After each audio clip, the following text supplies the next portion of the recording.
All right, welcome back. Today we're going to be delving into the Postulates of Linguistics plateau from Deleuze and Guattari's A Thousand Plateaus, particularly looking at some of the ending sections where they're going to be talking about becoming minor or becoming minoritarian, and we'll be placing that in the context of several examples in linguistics to help get an angle at what do they mean by, things like creativity and exactly how new production comes about. And we'll be placing kind of models of linguistics in their pragmatic contexts to help explain how exactly it is that language functions.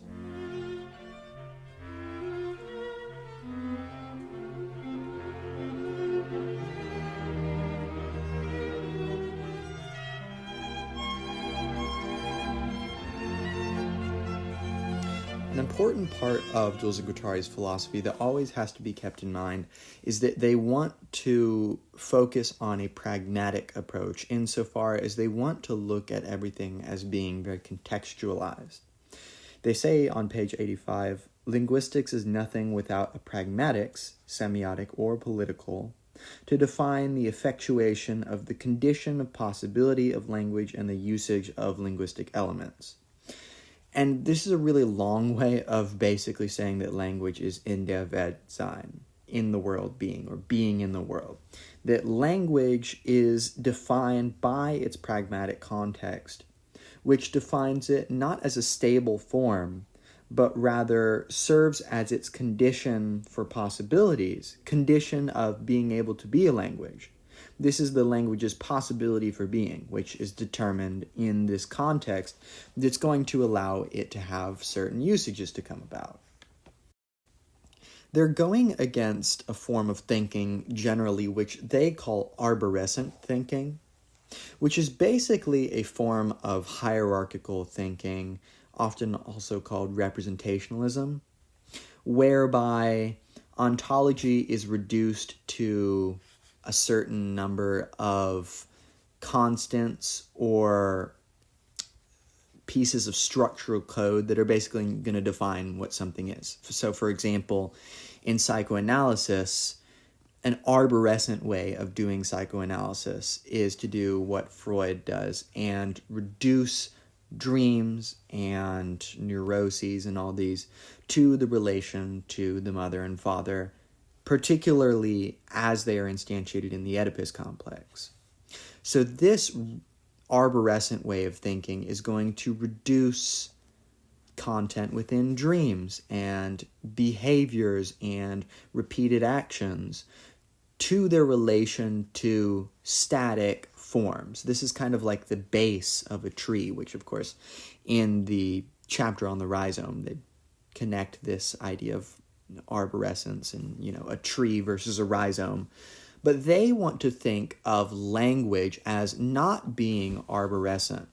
There's people like Noam Chomsky, for example, who are going to reduce linguistics to the set number of constants and are basically going to say that, well, some of the variation is merely happenstance or accidental, but we can reduce language to these set semantic and phonological forms, which are going to basically determine what is the possible creative content that can come about. And they also say that Hjelmslev does this in a way. But what they're trying to do is look at language as not being defined by constants, but rather by an immanent variability and optional rules that result as this variability creates semi-stable forms of language. And semi-stable is important because for them, language is inherently variable, and language is just a small subset. Language is an assemblage that, it's just one of many other assemblages that have variability inherent to them. They say here on page 93, every system is in variation and is defined not by its constants in homogeneity, but, on the contrary, by a variability whose characteristics are immanent, continuous, and regulated in a very specific model variable or optional rules. So these models that are determining how language functions, they resemble less constants that have been pre-formulated, but rather these optional or variable rules that come about through the intense differential relations that create languages. I mean, if you think about how language actually comes about, it's really quite interesting to think about the evolution of languages. How did various languages splinter and come to create new ones? And, we tend to think of languages as kind of a family tree. Like there's this talk about Proto-Indo-European as kind of being the progenitor of much of the Romance languages and Germanic languages. And Deleuze and Guattari think that this is a little bit naive, precisely because, first off, it takes language to be this fairly unitary idea of kind of this substance of, oh, this is language and this is speech and they are different. And languages can be defined as a totality, as a stable totality, in fact, that we can track the evolution of. They think, well, we can look at the ways that languages change, but if we presume from the beginning that languages are these static entities with these rules of homogeneity, we're actually going to fail to be able to see the variability that is inside language that actually allows it to come through as these variable rules start to get followed. And we're going to see later how variable rules get transformed into more sedentary forms through order words, through being told what to say or what is grammatically correct or things like this.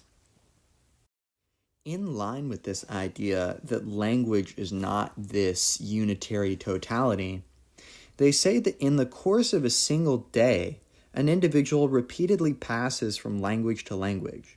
He successively speaks as father to son and as a boss. To his lover, he speaks an infantilized language. While sleeping, he is plunged into an oniric discourse, then abruptly returns to a professional language when the telephone rings. It will be objected that these variations are extrinsic, that it is still the same language. But that is to prejudge the question. First, it is not certain that the phonology is the same, nor the syntax, nor the semantics. Second, the whole question is whether this supposedly identical language is defined by invariance, or on the contrary, by the line of continuous variation running through it. And they're getting at something very important, which they touched on in Anti-Oedipus too, when they're talking about some of the issues that come about when we reduce reality to transcendent forms, such as Oedipus or the phallus or capital or signs, which they've done throughout this particular plateau, is go against that. But they've pointed out here that, say you're speaking English. The type of English that you speak to your father, or as a lover, or as a daughter, or as a subordinate, these are fundamentally different languages for Deleuze and Guattari, insofar as, like they say, the syntax is different, the phonology is different, the semantics are different. Think about the change in tone a very predictable change in tone that will occur when you're talking to a superior versus if you are talking as a superior. And thus, these are different languages insofar as the ways in which you construct the language based on the context, is going to follow these rules, but not static rules, but rather lines of variation, as they talk about. So when we talk about these being different kinds of English, it might be better to say that these are different languages, that I speak the language of the father, the language of the lover, the language of the daughter, the language of the boss, and that these all entail with them a whole social field, an assemblage of enunciation of what exactly does it mean to speak in this context? Say that I'm speaking as a boss. This naturally entails that the way that I speak English is going to be more formalized because I'm speaking in a position high up on a hierarchy, and as such, I want to exude that position, that I deserve to be there. I'm going to speak with very consistent grammar, and I might use the word whom more than I would if I was speaking to a lover or something like this. And it's also going to entail that I have subordinates around me, and that I'm in a particular time period, and in a particular country, and in a particular city, necessitating a whole structural field of enunciation, which is going to decide how exactly is it that this particular language functions. And thus, because of Deleuze and Guattari's emphasis on functionalism, these languages really can be seen as different because there really is no identical language here. There is not this invariant language, but rather this language that varies widely depending on the context in which it is instantiated or enunciated within.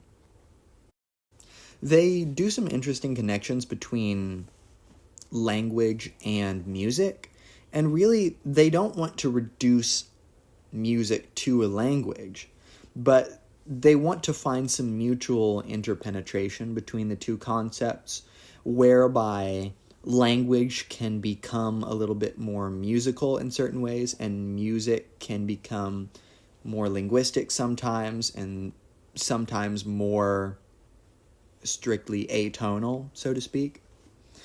And they say this is what we're getting at, a generalized chromaticism.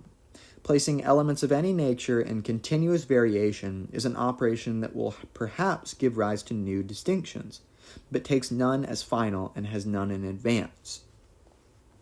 So exactly what is going to result from this generalized chromaticism? We could think of this as this big melting pot of different languages. I mean, think of, Haiti or Grenada or something like this, where there's an interesting and complex native and colonial history of different languages interacting as slaves from Africa were taken over, and Ghanaian was mixed with French or whatever the language may be, to create this interesting patois or Creole language where certain grammatical elements from certain languages get mixed in with English, or certain pronunciation tendencies of English seep into Ghanaian or something, or Senegalian. I'm not sure what the proper term is, but the point is that there's this mutual interpenetration that they're trying to get at as being inherent to language, that this generalized chromaticism is what language is oriented towards, and that these continuous variations have the opportunity to give rise to new distinctions, right? As new linguistic communities come into contact with each other, new linguistic realities come about. And as the transmission of language and information changes, for example, with the internet, we can transmit information really fast, and we see that certain, not only like TikTok dance trends, but also linguistic trends of how we speak become readily interchanged with one another quicker and quicker, such that new linguistic formations and assemblages are coming about faster and faster. And what's important for Deleuze and Guattari is that they think this is really interesting. This can sort of act as a new way for minority communities to have a voice and be able to show their presence, but also to create these new forms of interacting with each other through language that doesn't take any form as final and also doesn't treat any form as if it had been so in advance. They don't want to speak so much of a telos of languages inevitably coming about, but rather they want to get down to the brass tacks of, okay, how exactly does this language function, and what exactly is the role of this enunciation in the context of a 4-person household, for example, in Canada, versus a 8-person household in Iran. They want to focus on this sort of functionalism to get at exactly how languages can change and how creative forms of interaction can come about. Now, they kind of flip a linguistic model on its head that was fairly popular, which takes the stance that languages are inherently stable and that outside of certain cataclysms, they're going to stay relatively constant because there's this extremely clear divide between speech and language. So speech is just it's just random sounds that come out of the mouth, kind of nonsense, so to speak. Whereas language is seen typically as being this formalized structure consisting of constants in grammaticality, constants in phonology, constants in syntax and diction, which are going to define it as this homogeneous assemblage.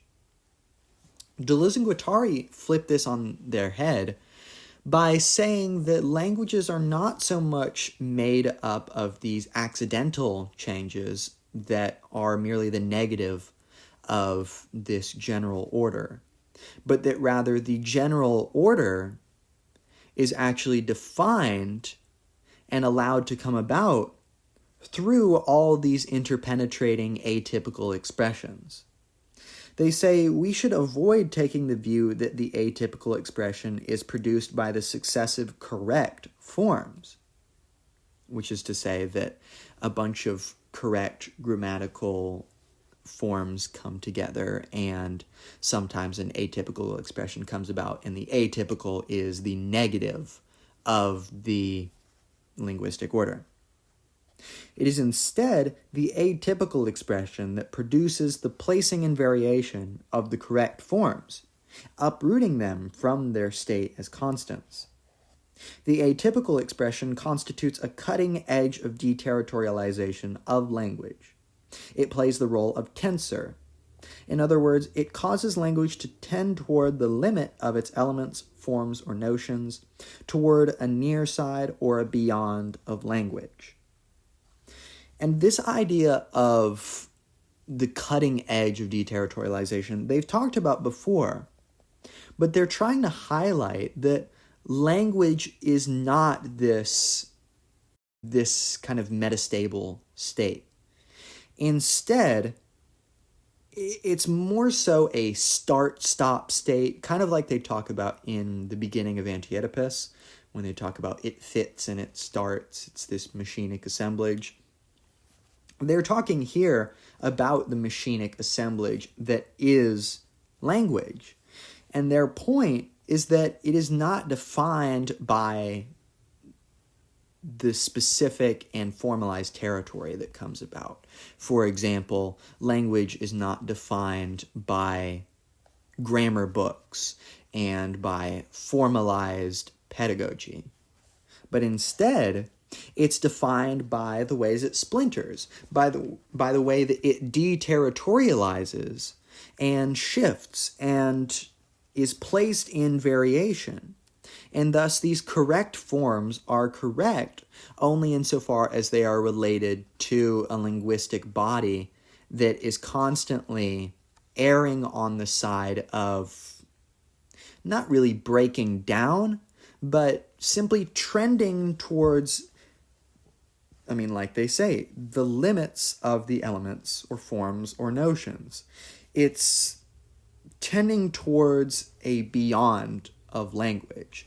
And this beyond is going to be crossed at various spots. Obviously, it's always possible for one language to change into another. And I mean, if we're thinking about kind of languages in an evolutionary model of, well, there are these successive, language is taught and it's passed down, and there are small changes over time, and eventually it becomes a new language, just like an organism can undergo evolutionary changes and become a new species eventually. In the same way, they're pointing out here that this tendency towards change is really what is going to be defining any entity that is allowed to come about, and that in fact this beyond side of language is always at the heart of what any one form is. And the tensor is a really interesting idea because a tensor is just an atypical expression, and it serves to mobilize language and shift its limits and just kind of pull it apart at the center.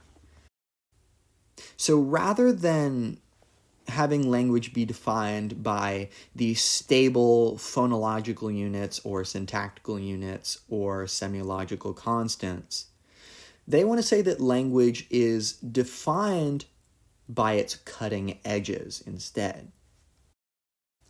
Now, as is typical in Deleuze and Guattari's work, they're careful when stable forms of territory seem to come about. They've, throughout both Anti-Oedipus and A Thousand Plateaus, laid out the fact that there is always this interplay between reterritorialization and deterritorialization. That in this constant multiplicitous assemblage, forms are going to come about. Territories are going to establish themselves, and partial objects are going to come about. And part of assemblage theory that Deleuze and Guattari spawned is to try to figure out, okay, how did those partial objects come about by looking at their context very carefully. And they are not always going to be either critical or accepting of territory. There's this dialectic that they're careful to observe where territory is both necessary and a relative unit of variance. That any territory that comes about, I mean, think of when they're talking about becoming nomad or just about nomadology. That a nomad, as he goes through his territory, is going to, in fact, establish territory, but it's only going to be a temporary springboard by which to define him in his nomadic nature. He has this relationship to nature whereby he is one with it by becoming nature, becoming animal, not becoming domesticated necessarily, but following these lines of flight and serving to create newness. And when talking about the construction of linguistics, they're a little bit hesitant because linguistics is seen as this stable scientific entity that can be analyzed. And in the fourth postulate, because they cover 4 different postulates of linguistics that all of them are quotes of what people would usually say, and they're going against those postulates. And one that they go against is that language can be scientifically studied only under the conditions of a standard or major language. And when they start looking at the construction of linguistics, they precisely want to see it as that, as being constructed. Not something that has happened upon, but something which, as they say, is a power marker before it is a syntactical marker. And they're careful to analyze language as having a twofold capability. It can establish territory and become arborescent, and become an instrument of power, a sort of war machine. And it can also display these rhizomatic tendencies where it is going to splinter and change and turn into patois and dialects and just splinter off into new forms. And they don't want to abandon territory, like they don't want to abandon linguistics entirely, just like they don't want to abandon capital, but rather they want to situate it as having a revolutionary potential if it's used right. And this is kind of the interesting magic of Deleuze and Guattari is, for example, in Anti-Oedipus, they talk a little bit more about capitalism than they have, at least so far, in Thousand Plateaus. And they situate capitalism as having, like the title of their two-work series, Capitalism and Schizophrenia, they're trying to set, or rather juxtapose these elements, but on a plane together with one another, that capitalism has certain ways of being schizophrenic, and schizophrenia has certain ways of being capitalistic. And in the same way, deterritorialization is going to imply reterritorialization on some spots and vice versa. And when they're talking about language, they're careful to notice that it can be an apparatus of power that solidifies and makes sedentary these gradients of variation. And they say that tensors must be counteracted by a power takeover by a dominant language if language is to develop as this homogeneous body of enunciation, phonology, and grammaticality. They say, forming grammatically correct sentences is for the normal individual the prerequisite for any submission to social laws. No one is supposed to be ignorant of grammaticality. Those who are belong in special institutions. The unity of language is fundamentally political. There is no mother tongue, only a power takeover by a dominant language that at times advances along a broad front and at times swoops down on diverse centers simultaneously. And they continue on to say that the scientific enterprise of extracting constants and constant relations is always coupled with the political enterprise of imposing them on speakers and transmitting order words. Which is to say precisely that language can be seen as an apparatus of power, that the formalization of language carries with it the same kind of impetus to make people submissive to different social laws. That this is how you ought to speak, and I will teach you the right way to speak in institutions like schools, for example. And Deleuze and Guattari, they're not going to be dogmatic about this and say, like, schools are bad. But they do want to recognize the fact that language is based off of power relations, that these mother tongues, these languages that come about, these major languages, and that's an important distinction of the major versus the minor language, and they want to go against orienting ourselves around a major language in an arborescent way, that these major languages are simply power takeovers of a dominant language.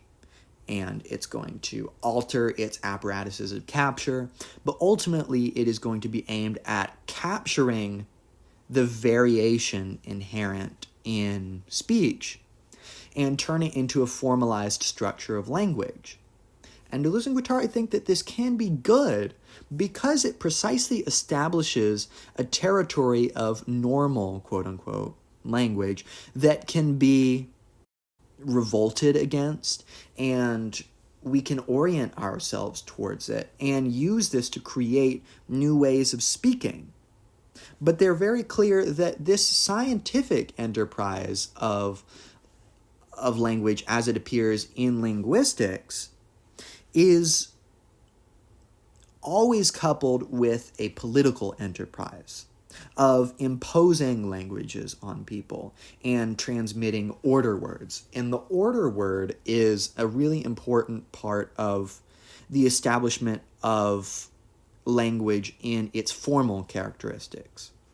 That in order for language to come about, Deleuze and Guattari say that a fundamental ordering principle of this reterritorialization of language that occurs, of this formalization of language, is the order word. And these are phrases and methods of speaking that obviously imply creating an order and establishing an order. Things like clean your room, or pronouncements of being guilty by a judge to someone, or you're under arrest. These sort of enunciations of control are at the very heart of what it is to be a language. But as they begin to look at things like dialects, for example, they carefully note that dialects are a method of deterritorialization with reference to a major language. And they're going to problematize later this idea that there actually is a major language. And they're really going to try to, in line with their idea of general chromaticism like they did before, they're really going to look at language as this molecular assemblage of these little teeny tiny dialects and minor languages with really no major language at all. Because like they said before, there are so many variations within every language that really calling it this formalized structure is actually failing to take account for the way language is used in its various contexts. But they're talking about this guy named Malmberg, and they say, according to Malmberg, it is rare to find clear boundaries on dialect maps. Instead, there are transitional and limotroph zones of indiscernibility. It is also said that the Quebecois language is so rich in modulations and variations of regional accents and in games with tonic accents that it sometimes seems, with no exaggeration, that it would be better preserved by musical notation than by any system of spelling. The very notion of dialect is quite questionable. Moreover, it is relative, because one needs to know in relation to what major language it exercises its function. For example, the Quebecois language must be evaluated not only in relation to Standard French, but also in relation to Major English, from which it borrows all kinds of phonetic and syntactical elements in order to set them in variation. And I think this is so interesting because really they're trying to look at dialects as not these localizable entities, but rather the major language being itself a dialect. There aren't these clear boundaries between dialects, because if we did that, we almost, a dialect can grow if it's isolated, for example, in the Afghan mountains or something like that. A particular form of Persian or Arabic can isolate itself, and a dialect can become a whole major language of its own. That happened in Pakistan, for example, and the isolation of the mountains created this interesting interplay between, Hindi and Urdu and Arabic and Persian and all this different stuff. And in fact, if we take this idea that dialects can be super localized, well, really, we can just treat dialects like major languages, especially if they get big enough, and they just isolate themselves and then they become their own language. But instead, because these boundaries on dialect maps aren't very clear, really, languages themselves are defined by these zones of indiscernibility. And these, take Quebecois, for example, the French that's spoken in Quebec. It's so rich and has so many variations in relation to both French and English that, they compare it to kind of a form of music that it almost needs musical notation. And this calls into question the idea of the dialect because, like they said, A dialect is relative insofar as it is a particular dialect in relation to a particular major language. So Quebecois is not only related to French, but it's related to English. And because of that, it's also related to, because English is a Germanic language, it's also related to German. And of course, French is initiated by its relations to other languages around it, like Italian and Spanish and Danish and Swedish. Like, all of this stuff is coming together to create an assemblage where all languages are mutually penetrating into one another, such that the languages that actually come about are really all just different dialects in this milieu, in this collective assemblage of enunciation, whereby we try to link affect to a formalized system vis language. In talking of the difference between major and minor languages, they point out that minor languages are often seen in a negative way, in a derogatory sort of way, of having this poverty, that they are less specific in their enunciative forms, that their phonology is more sloppy, that they are unable to display the same kind of feelings or affects as a major language can, because it is a degraded form of the major language. And this is, of course, something that Edward Said rolls with when he's talking about the Orient versus the Occident. And the Occident becomes the major form, whereas the Orient becomes the lower form, this inferior form that is filled with despotism and conniving people and greedy people. All this turning something into a subaltern in relation to a more major form.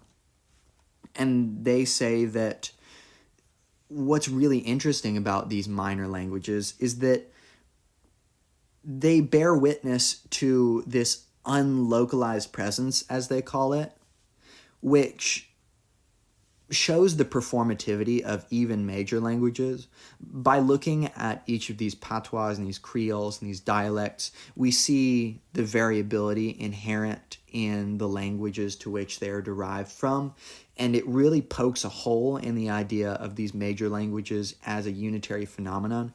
Because, for example, if you start looking at English, you see the immense variability in, for example, pronunciation just in the US. You've got the kind of very typical American accent out in the West, and especially around like California and the Northwest. And then as you get into the Southeast, you've got more of that Southern accent, and you'll talk like this all the time. And you can have all sorts of variations in that too, up into like Appalachia, which is just, it can get so extreme it's unintelligible for most English speakers. And then if you kind of go into the Northeast, you'll kind of have people that are from Minnesota or from New York, and they talk with a little bit of a different accent too. And then if we zoom out, English is, you think of Irish and Scottish accents and Australian accents, and the Bahamas and like Jamaican, like there's Jamaican patois, and then there's like the Jamaican accent where they talk like this. It's probably not the greatest accent, but you get the idea. And the point is that when we look at these dialects, we start to poke a hole in the major language, and this is really what they tried to go with. And they say that we should send the major language racing. They say minor languages are characterized not by overload and poverty in relation to a standard or major language, but by a sobriety and variation that are like a minor treatment of the standard language, a becoming minor of the major language. The problem is not the distinction between major and minor language.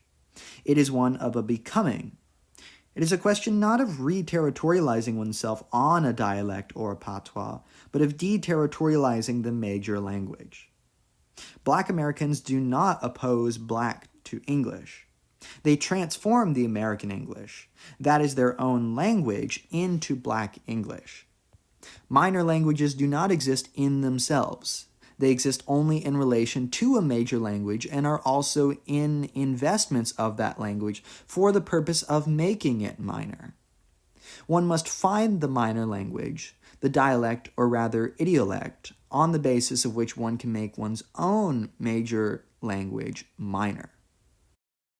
And the way they situate minor languages here is not by making them inferior, but rather talking about this sobriety of variation that's built within them, in which they don't attempt to localize themselves and create a new language, but rather these dialects are this interesting play of different regional dialects and different languages coming into contact with one another, and precisely making the major language minor. It's the becoming minor of the major language. And this is what I was talking about earlier when I said that when we look at dialects like this, it really starts to poke holes in the idea of major languages or these formalized languages with these solid structures. Because in fact, this variation abounds everywhere. And they talk about Black English, a little bit of an antiquated term that makes me a little uncomfortable, but there is an actual version of English that is being discussed among linguists now called African American Vernacular English, or AAVE is what I will call it. This is basically just the form of English that was kind of pioneered by Black Americans in their interactions throughout the transatlantic slave trade and just the ways in which all these languages came together from Africa and coincided and conjugated themselves with English. And these minor languages don't focus on the distinction between the two languages. It's not about creating this binary order, but rather transforming the major languages.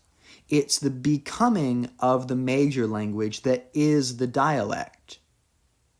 And thus, this is why they see even major languages as a sort of dialect. That every language is engaged in this becoming. I mean, depending on the context in which I'm speaking, like I said before about if I'm a boss or a father or a daughter, or if I'm a subordinate, these are going to change the ways in which I structure my language in a way that really testifies to the in der Welt sein, the in the world being nature of languages. And thus, these minor languages are existent in conjunction to major languages, but precisely insofar as they transform the major language. And this is something that Homi Bhabha talked a little bit about in The Location of Culture. He puts in different forms with cultural practices. But the importance is that difference makes its mark. That any sedentary piece of territory is in fact not sedentary, but teeming with the capabilities for variation, but that in fact this variation can be subdued by things like the imposition of order words and set linguistic orders. And that in fact, any variation within the major language, take within English, for example, the genesis of African American Vernacular English, AAVE, has had an impact on American English today. We use a lot of terms that were created as AAVE words and have been incorporated into the lexicon of plenty of Americans today, testifying to the fact that difference within language and within cultural practices too, and within all other manner of things, is going to leave its mark precisely by making the major minor through this process of becoming.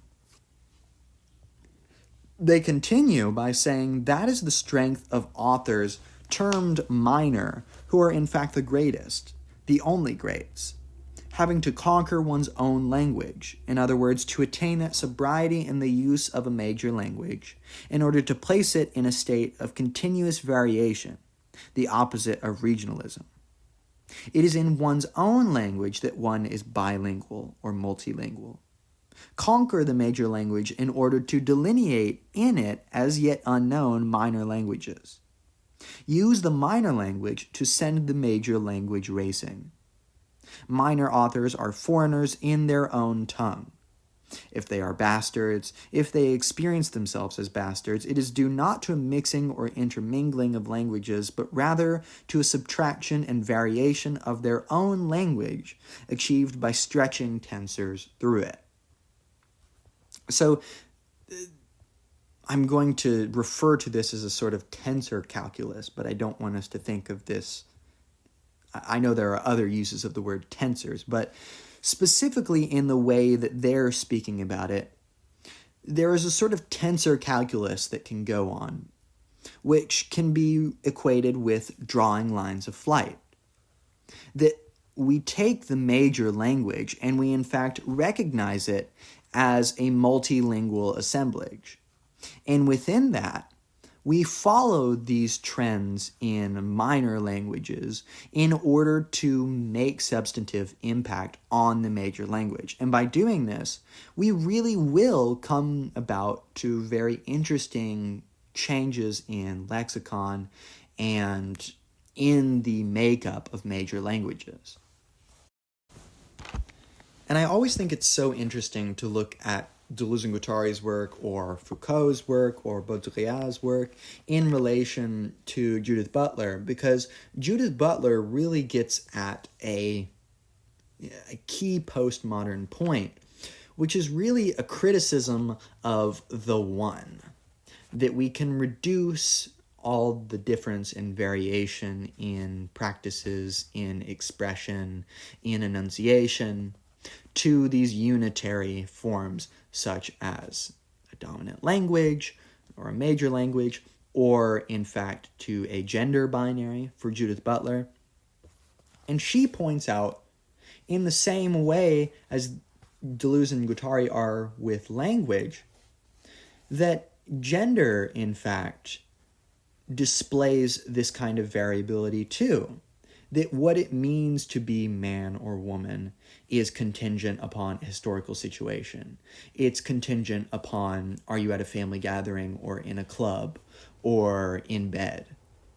And these variations in gender expression actually testify to the fact that gender is not this unitary phenomenon, but rather a phenomenon of variation in difference that is constantly creating patois, so to speak.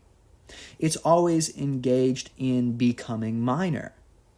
And I really think that's interesting when we're thinking about this, because Deleuze and Guattari want to say that, you don't speak English, or that it wouldn't be advantageous to speak English in the most standardized way possible. They think that is not original, and that's not how the greats have done it. These great authors have conquered their own language, and they have changed the way that it interacts. For example, they talk about Kafka, who's Czechoslovakian, or I guess Czech is what it would be today, and he was in Prague writing in German, and he has all these changes that he does to German that leave the Czech mark on German, so to speak. Not the Czech mark, but the Czechoslovakian mark on German. And in this way, the major language is sent racing in a very interesting way, and I think that's a perfect thing because it almost kind of has an accelerationist kind of feeling behind it, and that's not necessarily that's not what they're going at so much as they want to focus on putting things in motion. They want to take these sedentary apparatuses like languages that are enforced through institutions like schools and through cultural forms of acceptability and things like this, and being reprimanded by older people for how you ought to speak more properly. Instead, they want to focus on making these solitary orders, in fact, open up and be shown to be not solitary and not sedentary either, and get them moving, get them changing. And thus, I mean, you could think about this in relation to capitalism, that there are substantive acts on capitalism that can be done, or in relation to capitalism, that can allow for creative change to come about. And it comes about by the becoming minor of capital. And I love the way they problematize the majority or the major language, because Judith Butler does this same thing in Gender Trouble, where she basically problematizes this idea that there are these set, pre-formulated, pre-social forms of gender, that gender is a set category. She says, well, no, if we actually look at all the variation in gender and we get really ontologically specific, I mean, she's going through like Lévi-Strauss, and she's going through Lacan and all this different stuff, and I mean, it's really great work. But Deleuze and Guattari basically do the same thing here, where they're talking about the fact, I mean, they say a determination different from that of the constant will therefore be considered minoritarian by nature and regardless of number. In other words, a subsystem or an outsystem. And here, I mean, they're saying quite clearly that when we establish these constants, whether this is in linguistics or in gender expression or in economics, we in fact make variation from this, by definition, minoritarian. It becomes, by definition, a more perverse form of this absolute order, which we have to go back to, and thus we see the kind of conservative rhetoric in here. But they say this is evident in all the operations, electoral or otherwise, where you are given a choice, but on the condition that your choice conforms to the limits of the constant. You mustn't choose to change society. But at this point, everything is reversed. For the majority, insofar as it is analytically included in the abstract standard, is never anybody. It is always nobody, Ulysses. Whereas the minority is the becoming of everybody, one's potential becoming to the extent that one deviates from the model. There is a majoritarian fact, but it is the analytic fact of nobody, as opposed to the becoming minoritarian of everybody. That is why we must distinguish between the majoritarian as a constant and homogeneous system, minorities as subsystems, and the minoritarian as a potential, creative, and created becoming. And this is really crucial because they're pointing out that this order of language is never really achieved. Language is always this relative order of variability and unlocalizability. And when we look at this, really nobody is the majority. This idea of the perfect language is in fact just levied for the purposes of making certain people seem more perfect or more civilized than others. And I mean, it's very interesting to look at the history of how even just speaking a different dialect makes you seem more inferior. There's all this interesting stories of people code switching where they will speak AAVE in their normal lives, and when they go in for a job interview, they'll switch to standard English with the kind of standard, like, Midwestern English pronunciation in order to, give off a different image than they would if they spoke AAVE. And thus, really, this majoritarian language is, in fact, nobody. This is something that is treated as a restriction in the milieu of, oh, you can have your choice, they talk about in elections, but you just can't actually change society. And they say that this is the very essence of what it is to be structured within a major language, is that it is used in this way to hide the fact that, in fact, the majority language or the major language is undergoing this becoming. And thus, they are important to distinguish not between two languages, not between the major and the minor language, but between the majoritarian language as a constant homogeneous system, between the minorities as these subsystems, and then thirdly, the minoritarian as this potential for change, as this becoming that is inherent in the major language that is always operating on these rough edges and deterritorializing. And considering that they've basically just laid out how exactly it is that a subaltern voice comes about, they do a really similar thing to what Homi Bhabha goes on to do later as in after 1987, when this was translated into English, and back in, I don't remember what it was, when it was published in French. But they want to add back the ability for subalterns to have a voice precisely by showing, like I said before, that difference leaves its mark. They say minorities, of course, are objectively definable states of language, ethnicity, or sex with their own ghetto territories. But they must also be thought of as seeds, crystals of becoming whose value is to trigger uncontrollable movements and deterritorializations of the mean or majority.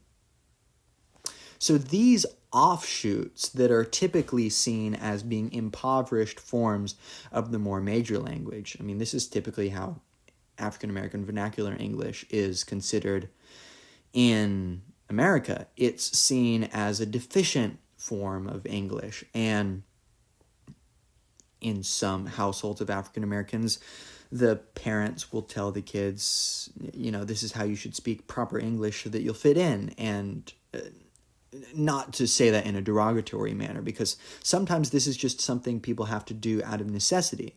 And then there are other households where they say, no, we're going to speak English how we speak it and how our ancestors have spoken it.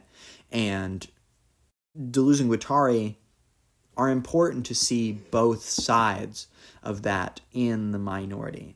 That yes, the minority is controlled and subsumed under this order of order words and of properly grammatical ways of speaking and proper methods of pronunciation, which can definitely be seen as being discriminatory against certain communities that simply don't speak English like that.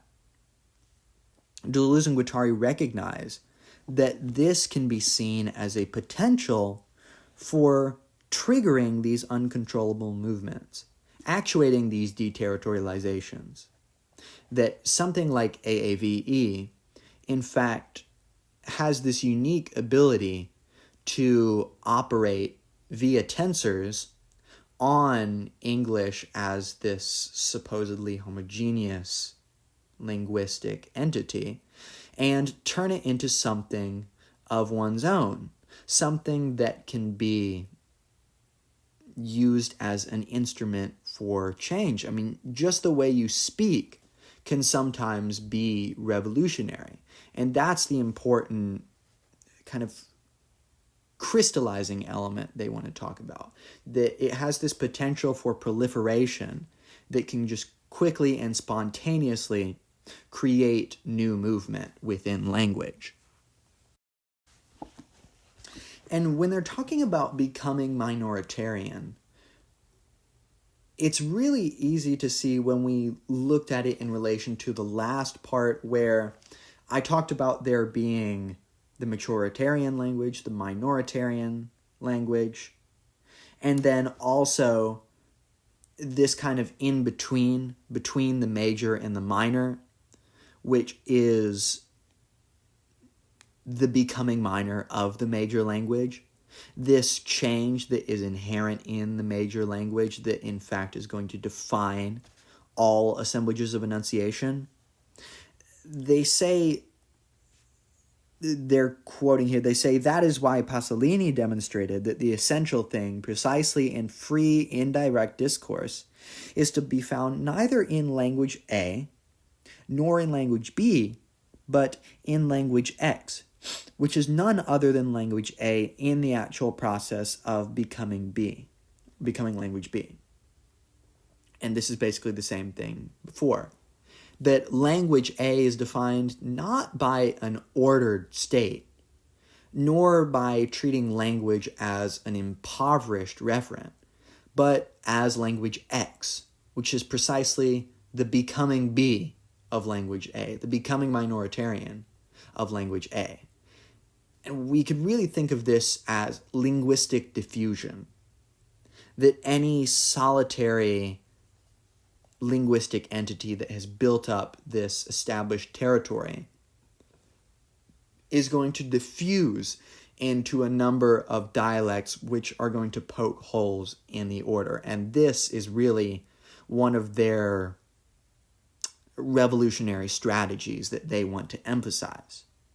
They continue by saying there is a universal figure of minoritarian consciousness as the becoming of everybody, and that becoming is creation.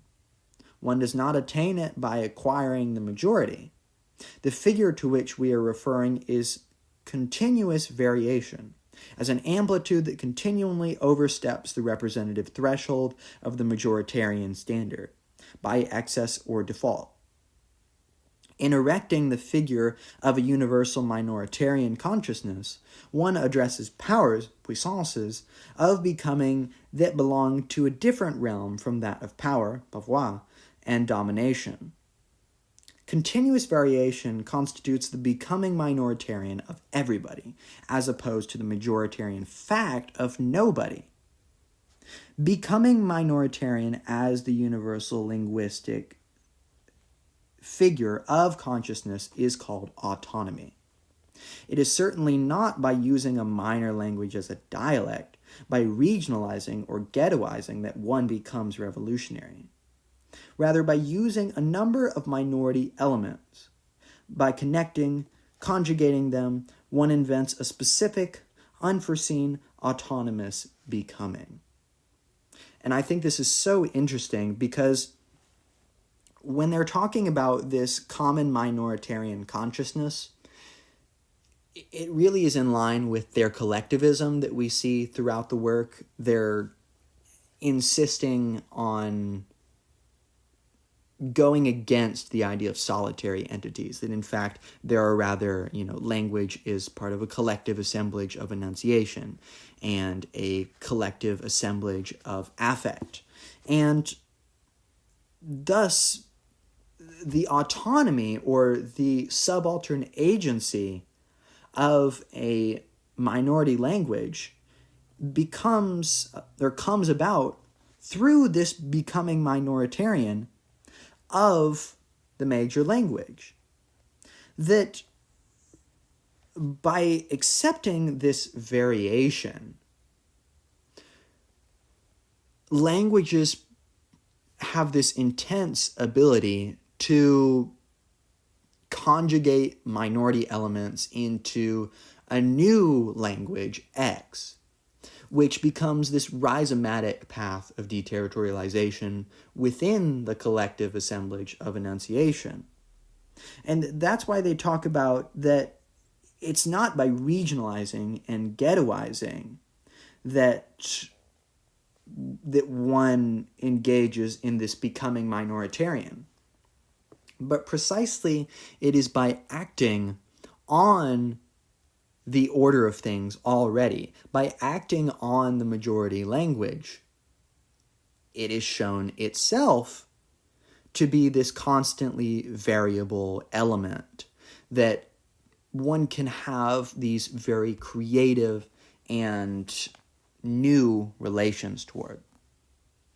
So I hope this has given you some insight on Deleuze and Guattari's philosophy, particularly on exactly what they mean by becoming, how they're trying to situate ontology in this focus on change and variance, and they're really trying to do a properly political move and give voices to minorities precisely by showing that they are not inferior forms.